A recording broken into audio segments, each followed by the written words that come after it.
Well, now that we've got everything copied into Microsoft Word, the next set of steps is really pretty simple. I just follow a few conventions when I'm creating a lead sheet in Microsoft Word, and the first one of them is make sure everybody can read what they see. If you look up to the point size in the font, you can see that it's at 9. Now for most people that's a little too small, so I just go ahead and select the text by using the shortcut Control-A, and that goes ahead and highlights everything. And I generally like to keep my font point up around 12 or 11. It all just depends on the sheet and how much space you need usually, but those two point sizes seem to be pretty good in terms of readability. And then I just make an aesthetic choice on font. In this case I like to use Calibri. It's appealing to my eye. And since I've got all the text highlighted, when I copied the text in it wasn't all the same color. So I just go over here to where I can select my text color and my font options, and I just go ahead and turn everything the same color. And I mean, I suppose you could use any color you want, but generally black is the best color.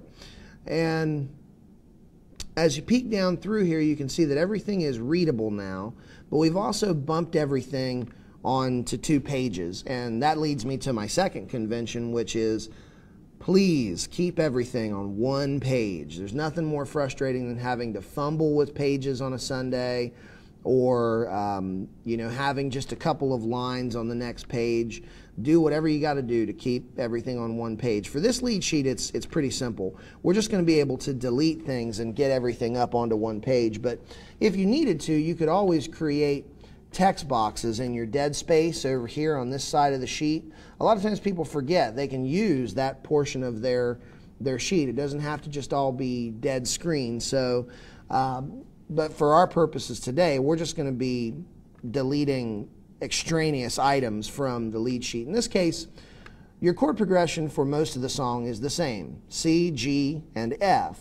And it's that through the verse, it's through the chorus, it's through the verse, it's through the outro.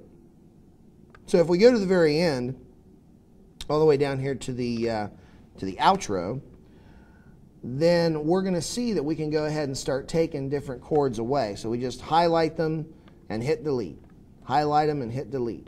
And this is going to start pulling everything up on the lead sheet.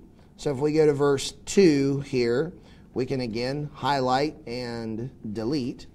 And this is going to, one little bit at a time, it's going to start moving things up. And this is usually the first and fastest option to get everything up onto 1 page. And so again, here in the chorus, I'm just taking away these same chords because the chord progression is not any different from what we've played earlier, so there's no reason to just keep repeating it. Now, as you can see here, we're very close. We've only got 1 line on the other page. And to go ahead and bring it up into view, I just go ahead and start spacing things a little differently. Like you can see here between the intro and the verse, I've got 1 line of space. And so if you adhere to that, keeping 1 line of space between each of your sections, if you start pulling everything up accordingly, and if you start making sure that all your sections are very clearly linked together, then that's going to pull what's left up onto 1 page. And oftentimes this works, especially for songs that have very simplified chord progressions like this song. So we go down here and we finish up some spacing at the outro, and now you can see not only do we have everything on 1 page, but we have actually quite a bit of space here at the bottom of the page. The last thing I might do in this situation, or the last thing that I would normally do, is I would just make sure that all the sections of the song are clearly labeled. And to do that, I just highlight them, and I'm going to bold and underline them. And to do that, I just use the shortcut key.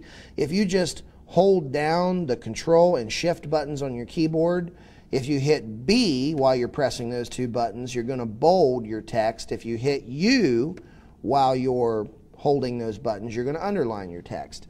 And so that makes it really fast. I mean, you can see here, just in a matter of clicks, I'm bolding and underlining. It surely beats highlighting, going up here, hitting bold, and then hitting underline. That's a lot slower. If you've got them shortcut keys down, it makes the whole process a lot more streamlined, and which that's what you want. You know, creating these lead sheets can be time consuming, so you want to find every shortcut you can.